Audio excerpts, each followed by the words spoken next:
Amigos queridos, nos venimos aquí hasta su cocina, mi cocina.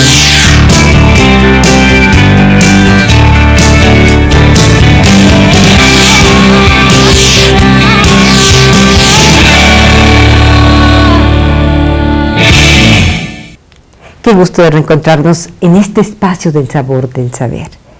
Los saludo con la alegría de siempre y con el gusto de recibir aquí a uno de los grandes y más destacados escritores, Eugenio Aguirre.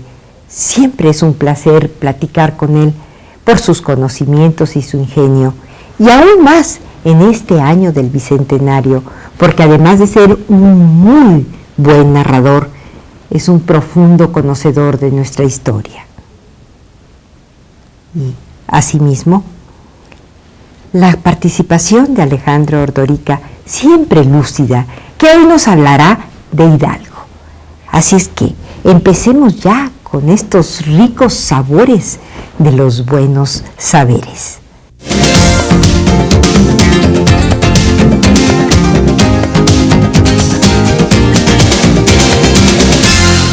A partir de 1983, la literatura mexicana cuenta con un nuevo valor: el novelista Eugenio Aguirre. Sus virtudes más evidentes son la lucidez y la pasión con la que emprende su trabajo.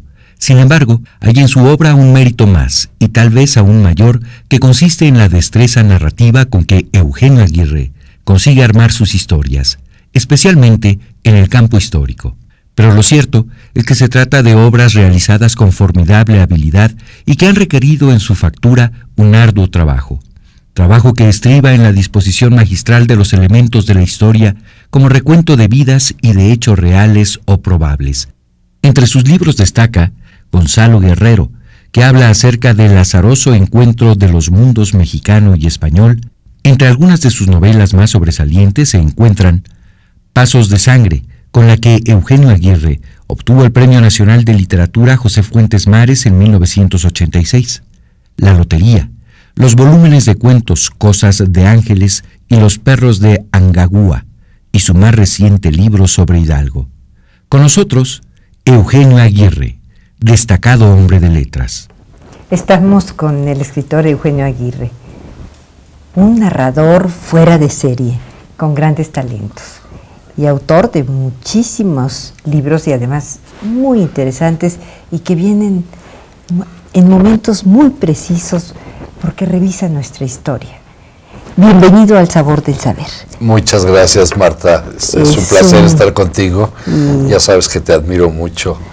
Y igual Alejandro también, a quien quiero mucho. Tenemos una amistad de 20 y tantos años ya. Pues sí, ¿verdad? Sí. Eso quiere decir que nos estamos haciendo viejos, porque yo también digo, ya conozco menos jóvenes. A Eugenio desde hace muchos años. Digamos que estamos en la posjuventud. Así es, ¿verdad? La postjuventud, sí.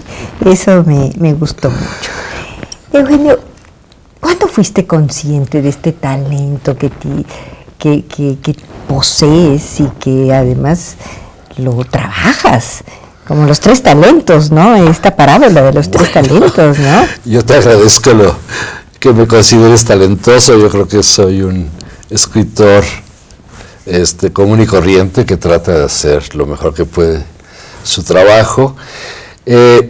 Tengo varios antecedentes que me inducen hacia la literatura. Mi abuelo materno, que fue periodista, director del Universal Gráfico y escribía con el seudónimo de Jacobo Dale Vuelta, pues dejó varios libros escritos, historias de Oaxaca, leyendas, etcétera. Y mis tíos abuelos por el lado paterno fueron don Adrián Aguirre Benavides y don Luis Aguirre Benavides, que ambos escribieron libros sobre la Revolución, porque mi tío Adrián fue abogado de Pancho Madero y de Pancho Villa, mi tío Luis fue secretario particular de Pancho Villa, y mi tío Eugenio Aguirre Benavides, a quien yo le debo mi nombre a través de mi padre, fue general de la Brigada Zaragoza de la División del Norte de... Benavides, somos paisanos, yo soy Chapa Benavides. Ah, pues somos parientes de... Norteños, norteños, mi familia es de Parras, Coahuila. Y por ahí me vino quizás genéticamente la vocación de escritor, pero yo empecé a leer mucho desde que tenía 3 años, leía Salgari, leía Verne, leía todo lo que me caía en las manos. Toda mi vida he leído, y quizás por admiración a escritores notables que me marcaron, como Faulkner o como Conrad, por ejemplo, por mencionar unos cuantos, o Herman Melville, es que me apasiona la literatura de aventuras. Y bueno, la novela histórica no está para nada alejada de la novela de aventuras. Son una sucesión de aventuras. Así es. Entonces, por ahí es que surge esta vocación, que he logrado inscribir en un esquema de disciplina muy férreo. Yo trabajo todos los días ¿Cuántas horas? 6, 8 horas todos los días, desde menos los fines de semana, si descanso los fines de semana, pero tengo esa disciplina y todo el tiempo estoy produciendo, y eso, bueno, me permite... Y leyendo, me imagino. Sí, también. Tengo mis periodos cuando termino de hacer una novela. Normalmente caigo en un estadio depresivo, de orfandad, porque extraño a mis personajes, y entonces me dedico a leer todo lo que no he podido leer durante meses, para ponerme al tanto de lo que se está produciendo en términos literarios en el mundo y en México, ¿no? Porque tengo la obligación de estar informado. Oye, ¿qué nació primero, la pasión por la literatura o por la historia? ¿Cómo se dieron? Mira, yo creo que la pasión por la literatura es lo primero que surge, pero siempre en alguna forma vinculada con la historia, porque te vuelvo a repetir, pues mis antecedentes son escritores, mi abuelo y mis tíos abuelos, pues de novelas, de libros históricos, de ensayos históricos. La historia siempre me ha apasionado. Me parece que es un instrumento de conocimiento para poder definir tu individualidad y tu pertenencia a un contexto en el cual te desenvuelves, y creo que es muy enriquecedora y realmente me apasiona, y me apasiona la historia universal en términos generales, y en particular la de de México, bueno, porque es riquísima, ¿no? Eugenio, te pido que hagamos un corte y regresamos. Claro.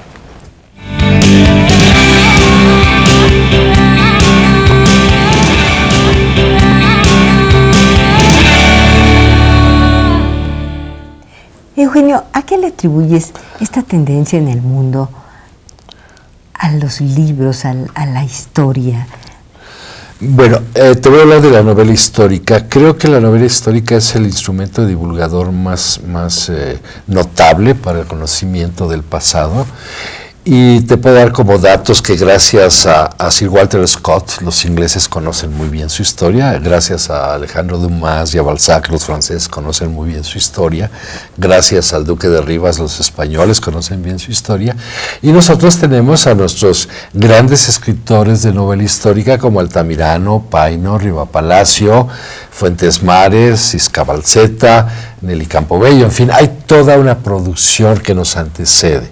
Sin embargo, cuando yo empiezo a escribir novela histórica, y mi primera novela es Gonzalo Guerrero, había muchos años que no se cultivaba este género. De hecho, un amigo muy querido, entrañable, que acaba de morir, Carlos Montemayor. Ay, sí, siempre lo lamentamos mucho, y desde aquí le mandamos un abrazo y todas nuestras condolencias a su mujer, a sus hijos. Fue un hermano, Carlos, y él siempre tuvo la gentileza y la generosidad de reconocerme como el pionero de la novela histórica mexicana. Y sí que lo eres, claro que lo eres. En 1980, cuando aparece Gonzalo Guerrero, no había novela histórica. Después ya empiezan a surgir muchas novelas históricas, obras de teatro como la de Vicente Leñero, El martirio de Morelos, Carlos Fuentes escribe Terra Nostra, Fernando del Paso, Noticias del Imperio, Ignacio Solares, sus libros sobre Madero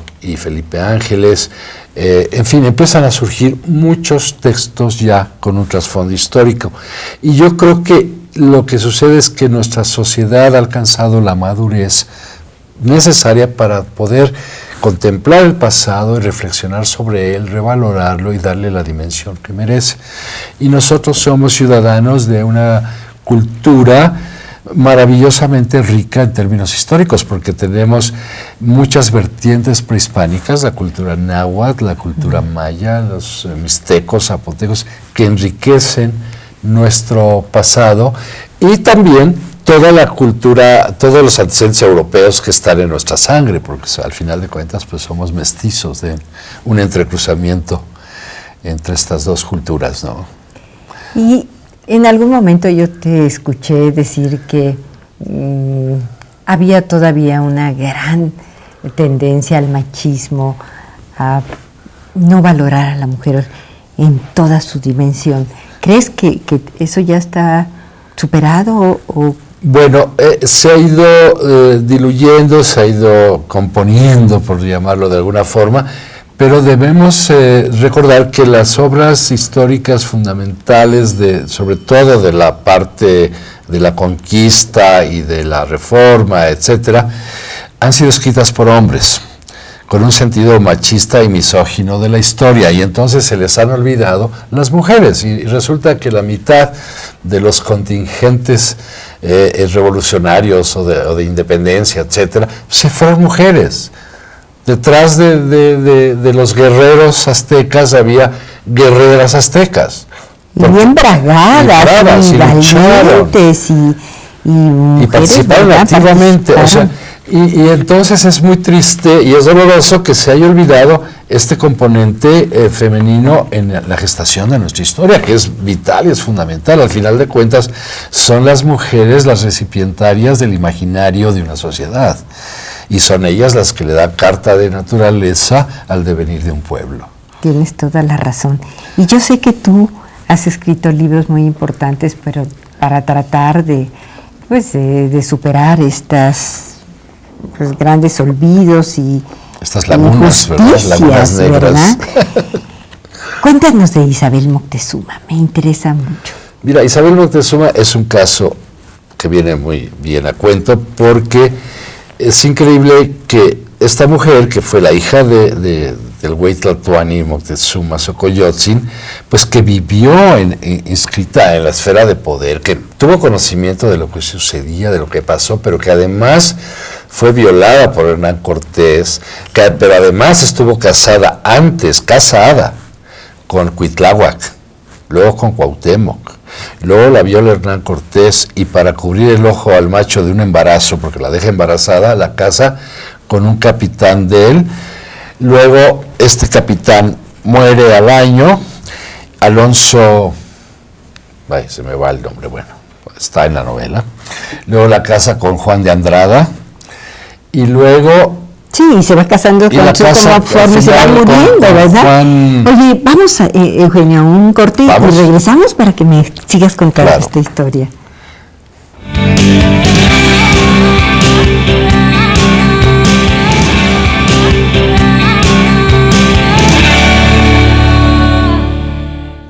Eugenio, pues continuemos con esta charla que está... Hablábamos de Isabel Moctezuma. Sí. Bueno, el primer capitán con el que se casa Alonso de Grado, luego con Juan de Andrada y luego con Juan Cano de Saavedra. Y los descendientes, los últimos 5 hijos que tuvo con este español, fundaron, sus descendientes edificaron un palacio que se llama el Palacio Toledo Moctezuma, que está en Cáceres, en Extremadura, que es un palacio bellísimo. Eso es en pocas palabras, pero la historia de Isabel Moctezuma es apasionante. Fue una mujer maravillosa y me sirvió para dar noticia de cómo vivían y se educaban e interactuaban las mujeres. Es una novela dedicada, es un homenaje a las mujeres. Qué bueno. Te voy a pedir aquí públicamente que nos acompañes en otra ocasión, para que nos hables de las mujeres. Perfecto. Porque me encanta. Y bueno, porque también quisiera saber muchas cosas de Leona Vicario, esta mujer inmensa y maravillosa. Así, en una síntesis muy apretada, ¿qué nos puedes decir? Bueno, mira, Leona fue una mujer que se involucró en el movimiento de independencia siendo sobrina de un comerciante realista español, pero le convencieron tanto las ideas de la independencia, las proclamas de los caudillos de la independencia, de los próceres, y la convención, más que nada el amor que tuvo con Andrés Quintana Roo, que también fue insurgente, pero esta mujer tuvo la buena voluntad de difundir las ideas, de publicar gacetas, pasquines, periodiquitos para difundir las ideas de la independencia. Pero fue perseguida por los realistas, por el virrey, y tuvo que en algún momento, ya embarazada, huir con Andrés Quintana Roo a la sierra, y en una cueva tiene a su primera hija. Qué maravilloso, ¿verdad? Qué fuerza. Una mujer de una gran fuerza, muy importante para la independencia, muy comprometida, en un aspecto distinto que el de Josefa Ortiz de Domínguez, ¿no? Porque Leona Vicario fue una activista que participó en pues ya nos contarás más. Ya les contaré más. Oye, pues que por cierto, perdón Marta, está por salir una edición de Leona Vicario, bueno, debe pues, salir en 2 meses. Con ese motivo te invitamos de nuevo. Perfecto. Cuenta. Y, oye, pues yo sé que coincidirás conmigo que la gastronomía es uno de los pilares de la historia. Maravilloso. ¿Qué opinas? ¿Qué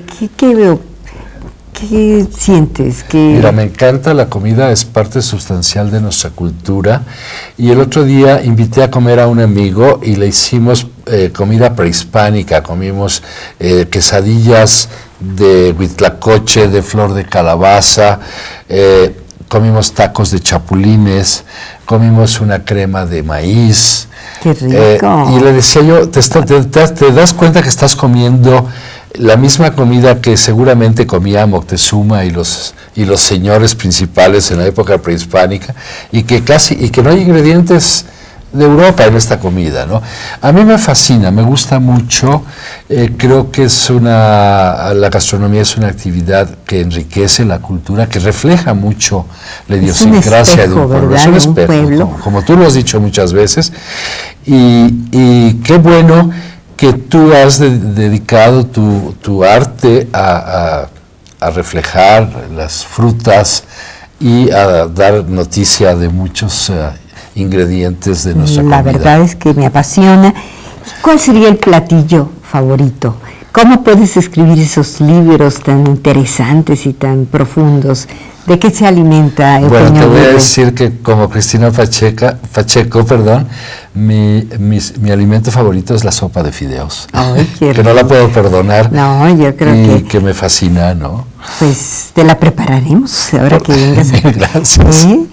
¿Y cómo quieres despedirte de este programa? Bueno, yo quisiera despedirme dándote las gracias a ti y Alejandro, y anunciando que en el curso de este año aparecerá un ensayo histórico que se llama Pecar como Dios manda, que es una historia de la sexualidad de los mexicanos este es el primer tomo, desde la época prehispánica a los primeros años de la conquista, y es, no quiero ser modesto, pero el material que logré reunir es verdaderamente maravilloso, porque doy noticia de la Lucrecia Borgia azteca, doy noticia del primer consolador que usaron las concubinas de Moctezuma, doy noticia del Viagra prehispánico, doy noticia de muchas cosas que... Desde entonces, pero por supuesto. Pues es un tema muy candente, ahí lo tienen, amigas, amigos, no se pierdan este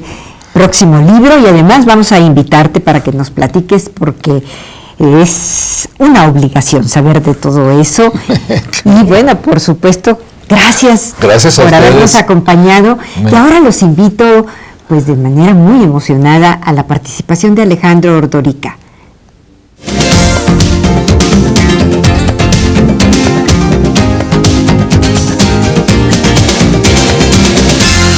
Sigamos con esta deliciosa sobremesa, donde el platillo principal son los héroes de carne y hueso. Un privilegio que nos da el gran novelista y buen amigo Eugenio Aguirre. Y si bien su obra es vasta, hasta se cuenta por decenas en sus títulos, quiero referirme hoy fundamentalmente a la novela histórica, porque de alguna manera es lo que le ha dado una notoriedad especial en los últimos años. Y así, en esa visión que es de novelista y de historiador, nos trae desde nuestros orígenes con libros que lo mismo se orientan a Isabel Moctezuma, la hija predilecta del emperador azteca, como La Cruz Maya, pero centralmente destaco Gonzalo Guerrero, una espléndida novela que además obtuvo premios y reconocimientos importantes. Y diría yo, se trata propiamente de una trilogía de la independencia, porque habría que incluir a Guadalupe Victoria, a la propia Leona Vicario, que, bueno, fue una mujer espléndida y que sentó precedentes en muchos momentos junto con Andrés Quintana Roo, para culminar en esta novela tan reciente que es Hidalgo y que ha merecido también las mejores críticas y comentarios. Un Hidalgo que oscila entre sus vicios y sus virtudes, un personaje de la historia que nos los pone así tal cual el propio autor con un gran tino. Una novela que además nos va diciendo cómo se van dando estos momentos tan importantes en la historia nacional, pero a la vez alternando esta manera de ser del caudillo, a veces oscilando entre los araos, los banquetes, las tertulias, aderezadas con teatro y música, estos banquetes que escenificaba propiamente un cura glotón y sibarita, que a diferencia de Guadalupe Victoria, por cierto, que era pues un hombre frugal, con una dieta muy limitada y un apetito reducido, y que también, por otro lado, nos va dando muestras de cómo eran esas costumbres, cómo eran esos hábitos de esa época, y así en cada uno de los capítulos va insertando a momentos estos platillos mexicanos de la cocina mexicana, algunos que vienen de 200 años o más atrás, y que en su conjunto nos aportan muchos saberes y sabores. Recordar, por ejemplo, una anécdota cuando cobra Hidalgo su primer salario, siendo catedrático de filosofía, y que invita a una taberna a unos amigos, a su hermano, y bueno, al final no falta quien brinde y diga en honor de los triunfos académicos de Hidalgo, aunque sea su costilla. Claro, porque jugaban con el apellido de don Miguel Hidalgo.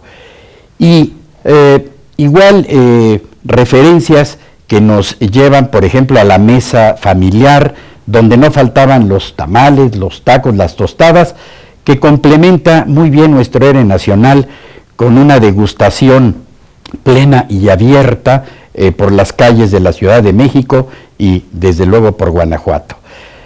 Y en todo caso me quedo con el Hidalgo de las decisiones públicas, desde luego sin desdeñar y menos desechar la vida privada, porque como diría José Ortega y Gasset, ese filósofo español, no podemos tajantemente dividir la realidad del idealismo como tampoco la vida de un hombre en pedazos. De ahí que sea tan válido el apotegma de yo y mi circunstancia, yo soy yo y mi circunstancia. Y eso mismo lo diría yo para Hidalgo, Hidalgo y su circunstancia.